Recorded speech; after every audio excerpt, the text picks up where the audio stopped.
모더니즘의 여덟 번째 시간입니다. 오늘은 폴 고갱의 어떤 더러운 삶에 대해서 좀 설명을 드리도록 하겠습니다. 시작하기 전에 제가 누구인지 소개를 안 하냐 이런 댓글이 있어 가지고 간단히만 설명을 드리면 후레치는 미술사라고 팟캐스트가 있습니다. 여기서 지금 미술사 관련된 방송을 진행하고 있고 유튜브도 올리는 게 의미가 있지 않을까 이런 고민이 들어서 일단 시작을 했습니다. 지금 잘 되고 있는 건지는 모르겠지만 하여튼 그렇습니다. 지난번에 AI 설명드리긴 했는데 잠깐 덧붙이자면 요즘 AI의 그 잘못된 학습에 관한 얘기가 좀 있어요. 이게 뭐냐면 그 AI한테 수녀를 검색을 시키면 이렇게 이미지가 자꾸 나온다는 거예요. 이게 그러니까 뭐 이런 이미지 요런 이미지로 나온다는 건데 이게 원래 수녀는 이런 분들이죠. 되게 좋은 일 하시는 분들인데 이게 사람들이 자꾸 야한 것만 찾으니까 이상한 것만 찾으니까 얘가 지금 AI가 이상하게 지금 입력을 하고 있다는 거죠. 그래서 약간 그러니까 이게 뭐냐면 사람들이 이제 수녀를 검색해서 이미지 선택을 할 때 요런 게 잘 된 이미지다 이렇게 자꾸 선택을 하니까 AI 입장에서는 이게 수녀구나 이제 이렇게 자꾸 착각을 하는 것 같은데 하여튼 그 모든 분야에 걸쳐서 뭐 간호사 뭐 하여튼 다 그렇습니다. 하여튼 그렇다는 거. 네. 그래서 오늘은 고갱형님의 개인 삶에 대해서 좀 소개를 드릴 텐데 이게 제가 더러운 아저씨라고 했지 않습니까? 근데 좀 진짜로 더럽습니다. 그 평론가들이나 그 미술 이렇게 평가하시는 분 중에서 이제 고갱을 좀 자세히 공부해 보신 분들은 야 얘는 진짜 양아치다 이렇게 생각하시는 분들이 꽤 있어요. 이렇게 생기셨는데 어, 자화상은 이렇게 그려져 있습니다. 그 왜 더럽다고 하냐면 요런 이슈가 좀 있어요. 이게 뭐냐면 그 아시아의 그 소위 그 성매매 투어리즘의 어두운 측면이다 뭐 이런 기사가 난 건데 뭐 이런 거죠. 그래서 인제 뭐 그 태국이나 이런 데 소위 동남아 이런 데 가면 이런 게 있다. 그 기사를 보니까 인제 그 동남아 국가들은 GDP에 거의 뭐 이 정도 할 만큼 그 뭐냐면 인제 그 백인 돈 많은 아저씨들이 가서 인제 이런 거 하고 온다는 거죠. 그 뭐 우리나라도 마찬가지입니다. 뭐 뉴스에 났던 건데 뭐 한국인 관광객이 뭐 성매매하다가 현지 경찰에 잡혔다 이런 건데 지금도 뭐 굉장히 많겠죠. 그죠? 그래서 인제 이게 어떤 거냐면 이제 나이 드신 백인 아저씨들이 인제 그 뭐 나중에 이혼하고 인제 가서 동남아의 어린 여자분들이랑 인제 결혼한다거나 뭐 그런 건데 뭐 이런 게 있다고 합니다.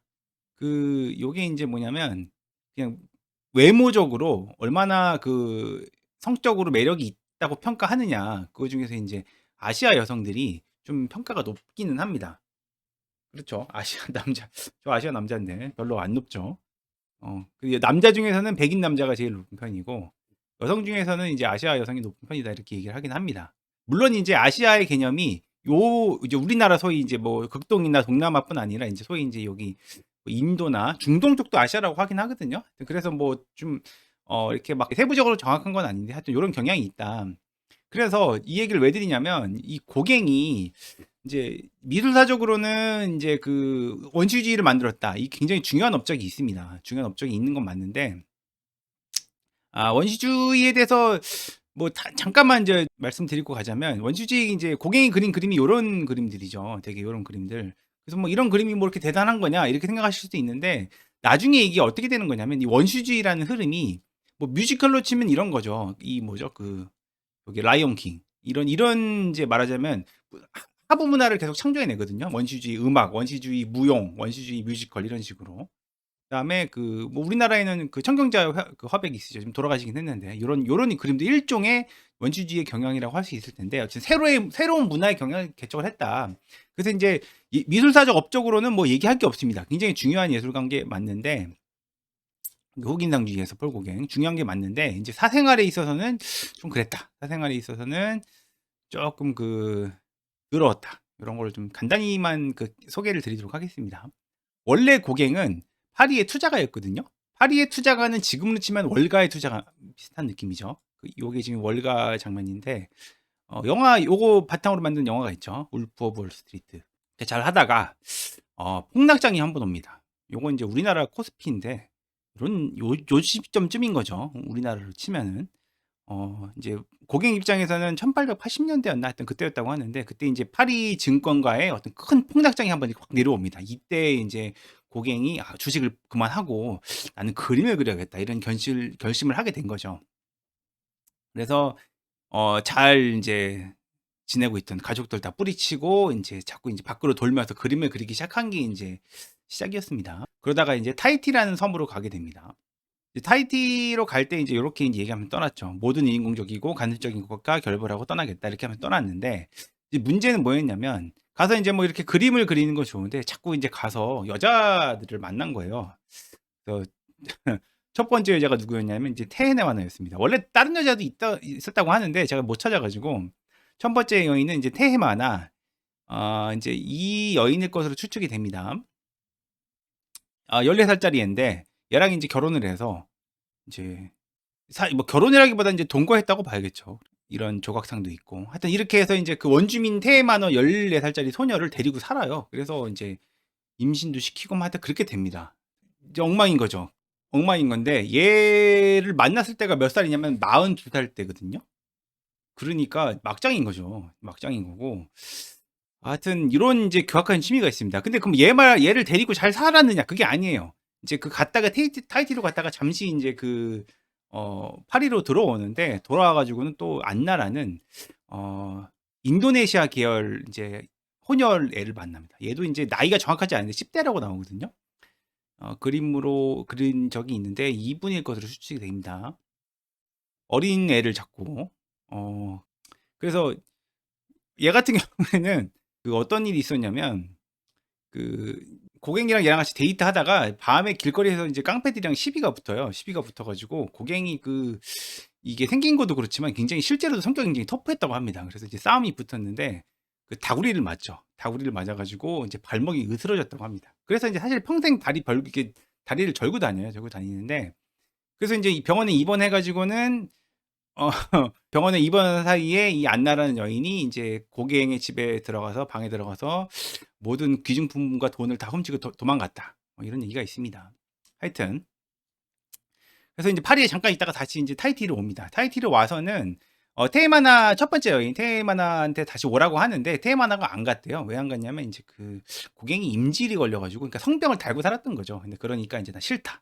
이래서 안 갔죠. 그래서 다시 타히티에서 인제 파우라라는 인제 14 살짜리 여자애를 또 꼬십니다. 인제 아마도 얘일 것으로 추측이 됩니다. 그래서 그림으로는 인제 이 그림. 하여튼 그래서 얘랑도 또 오래 못 가. 그리고 또 누구를 만나냐면 바에오, 네 번째 여인. 얘도 14 세입니다. 얘는 이미지는 없습니다. 근데 이런 식으로 계속 인제 어린 여자애들을 데리고 노는 아주 고약한 취미가 있었던 거죠. 하여튼 공식기로 나온 게 한 4 명, 5명 정도 되는데 더 있을 수도 있죠 사실은. 그죠? 굉장히 고약했다, 이런 쪽으로는. 물론 인제 고갱의 인제 항변도 있습니다. 무슨 항변이냐면, 그 당시 인제 서구 사회는 아무래도 좀 약간 성적으로나 아니면 시대적으로 약간 억압돼 있다고 해야 되나? 좀 그런 게 있잖아요. 서양 여자들은 이렇게 정숙하고 그런 것들을 되게 중시하는 반면, 이 소위 제3 세계의 여인들은 되게 성적으로 굉장히 오픈돼 있었대요. 그래서 어느 정도 어떤 얘기가 있냐면, 이제 이거를 꼭 고객만 탓할 게 있느냐. 인제 실제로 가서 말 몇 마디만 나누면 인제 침대로 같이 따라오고 뭐 그랬다는 거예요. 뭐 그런 얘기도 있긴 합니다만, 그래도 고갱이 잘했다고 말할 수는 없는 거죠 하여튼. 그래서 요런 일이 굉장히 사생활이 더러운 측면이 사실은 있었다는 겁니다. 그래서 고갱이 인제 결국은 이제 이국적인 세계에 대한 환상을 인제 들고 갔기 때문에 어떤 요런 느낌이죠. 이런 이국적인 세계에 대한 환상이 있었기 때문에 어떤 원슈지라는 인제 미술도 탄생시키게 된 것은 맞긴 합니다. 그런데 이런 인제 생각을 해볼 수 있는 거죠. 고갱이 과연 행복했느냐. 어떤 일이 있었냐면, 고갱의 인제 역작이라고 하는 작품이 이건데, "우리는 어디서 왔고 누구이며 어디로 가는가." 여기 제목이 써 있습니다. 요 작품인데, 요 작품을 어떻게 만들게 되냐면, 이제 타지에서 살면서 인제 있다가 어느 편지를 한 통 받게 됩니다. 요게 인제 자기 딸을 그린 건데, 딸 알린, 가장 사랑하는 딸이었다고 합니다. 근데 타지 생활을 계속 하면서 거의 만나지 못한 거죠. 근데 편지로 딸이 죽었다는 소식, 폐렴으로 죽었다는 소식을 듣게 됩니다. 그래서 인제 자살 시도를 하죠. 자살 시도는 실패를 하게 됩니다. 그거랑은 달리 실패를 하게 되는데 왜 실패를 했냐면 이제 타지니까 뭐 자살 약 같은 걸 구할 수가 없잖아요. 그래서 인제 성병으로 인제 당시에 비소를 처방했었대요. 성병 임질 이런 거에 관련해서 비소 처방을 받았는데 그 비소 인제 약만 모아 가지고 한 움큼 먹는 방식으로 인제 자살을 하게 됩니다. 그래서 산에 올라가서 그 비소 한 움큼을 먹고 이제 자살 시도를 하는데 뭐 너무 많이 먹었나 봐요. 그래서 막 구역구역하면서 토를 하고 그냥 깨어나 버려요.